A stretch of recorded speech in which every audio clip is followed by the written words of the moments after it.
Java zimnike umfukamisi uthisha wentambo insizwa yakwaKhanyaza.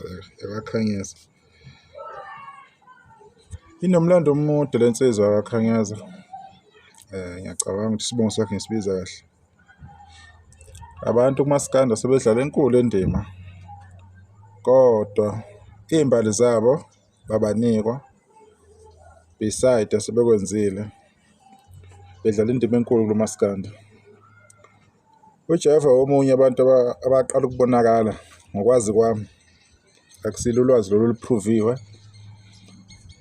Waqala ukubonakala esebenza noMgqumeni, amaqembu amaningi uMgqumeni ayesebenza nawo, abakwethu njengamagcokama, oGezu kanye naye-ke kuMgqumeni.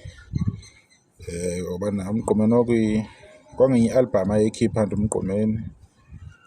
Ayijele ukukhipha amagama ey'NgesiKe lapha, oMagic, izikhamizi go. Mayithi nje Mgqumeni album bakwazi ukuthi hhayi isihloko se-album sizobe sesilungu. Right, uJaiva zimnike umuntu osehlala isikhathi eside endimeni. Angikho sure if unayo yini indebe or indondo akayithola somewhere, angikho sure. Kodwa ngibuka isikhathi eside asesihlalile endimeni, usesebenze kakhulu. Njengamanje uneqembu asebenza nalo okuthiwa ama-AK47 and futhi unokusebenza ngale nsizwa kwaManqele okuthiwa uMthandeni Gcokama Elisha, u-SK, uMr Gushi, Mr Paris, uMr Award himself, the record of the year, which is the Paris. Right.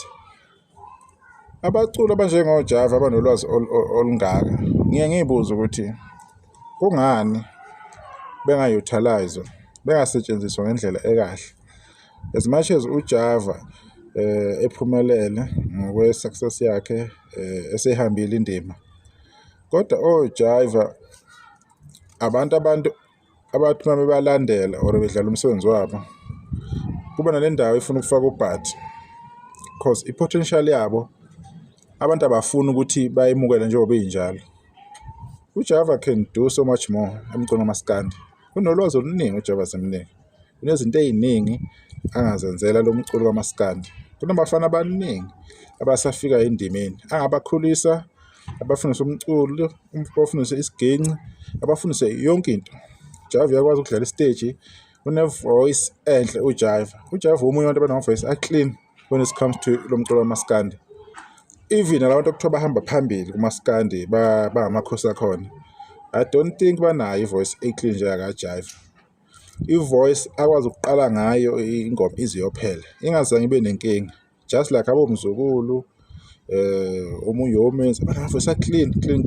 So ngiye ngiyibuze ukuthi oJaiva kazi i-potential yabo ephelele, the full potential abanayo, sebayi-reach-a yini, or i-success yabo babedala ukuthi izoba lapho ekhona. As much as emkhulu emenye emcimbini emkhulu efika adlale, kodwa I always feel like oJaiva they can do so much more. Bangaba nemicimbi yabo, uJaiva sengaba nekhampani yakhe mhlawumbe, angazi, qasha abantu osebenza, record ama-artist, I don't know. Kodwa engikusho ukuthi uJaiva unolwazi oluningi aselitholile over the years. Kodwa ngenxa yokuthi i-public nabantu banokubheka endaweni eyi-one isikhathi eside. Thola ukuthi bayobheka oMthandeni, thola ukuthi bayobheka oKhuzani, yes, it's fine, it's okay lokho. But uJaiva has been there for the longest time. Kwakunini uJaiva ecwa noMgqumeni? Babe kuphi laba abafana abakhona njengamanje? So I feel like mina, if oJaiva abasetshenziswa ngendlela e-right, uyofika lapho isikhathi uthole ukuthi uJaiva mhlawumbe usenze ezinye izinto. Lolu lwazi analo, lokho angasipha khona, sigcine singasakutholi because oJaiva aphethe information ebaluleke kabi. uJaiva unokufeaturisha oGatsheni. uGatsheni naye omunye onesipiliyoni esinzima kabi emculweni kamaskandi. Uyayibona ukuthi into abayenzayo inhle kanjani.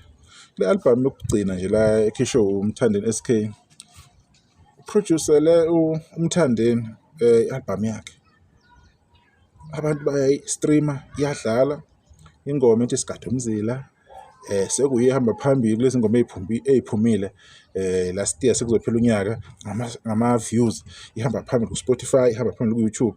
So it means there is something uJaiva Semneka into ayenzayo. Mina ngingathanda ukuthi abantu iy'phathimandla whether umasipala or bani abanamandla, because yibo abantu abaphatha imali abakuma-power structure abangenza something ukuze amathalente anjengabantu aphethe oJaiva angagcini emosheka, egcina engasebenziseki ngendlela e-right. Menginokumbuka nje uJaiva engakabi i-rasta ekhanda, kusemuntu nje wezenzela nje ikhathi yakhe ngalezi ayikhathi ngoma-2007, and wawubona ukuthi the way ipose yakhona if edlala wawubona ukuthi there is something about this person. So yikho-ke ngiyibuze khona ukuthi kahle kahle la emculweni kufuna la kwenzekale kanjani, sofike sinikezwe abantu abazoba ama-idols, bonke abantu abazobhilivela kubona, bonke abantu abazohamba ama-interviews ko-TV ko-radio bephakanyiswe, bese kuthi-ke abanye abantu abanjengoJaiva-ke nabanye-ke bengatholi i-same treatment, i-same recognitions because of what? Athi akusebenzini ithalente la emculweni kamaskandi. As much as la bantu bayithola leyo exposure, abantu abanjengoJaiva they deserve more. Kumele baney'ndondo zabo ezithi bona abanye abantu osekumele bevotele manje bethu into enjenge-Quantum. Kwekukhulunywa ngoJaiva akatrende nje uJaiva, uthi ku-Facebook kuvale yena, ku-TikTok kuvale yena, kuphi kukhulunywa ngako YouTube, kuzwa ama-videos. I think abantu abanjengoJaiva bayakudeserva lokho. Sesisithi isikhathi beyibambile indima, but hhayi ukuthi ngalokho useyadeserva ngoba sesithi isikhathi. It's because of umsebenzi wakhe awenzela umaskandi. Mina ngiyayithanda indlela uJaiva aziphatha ngayo. Iy'gandali angizange ngizwe iy'gandali ngoJaiva. Lezo zinto nje ey'ncane nje ey'ncanyana ezempilo zokuphila, but iskandali esikhulu hhayi angizange ngisizwe. Khumbula futhi ebhoka lapha ekhiphe ingoma lapha ebhoka khona igcokama, ebhoka khona nedlamleza.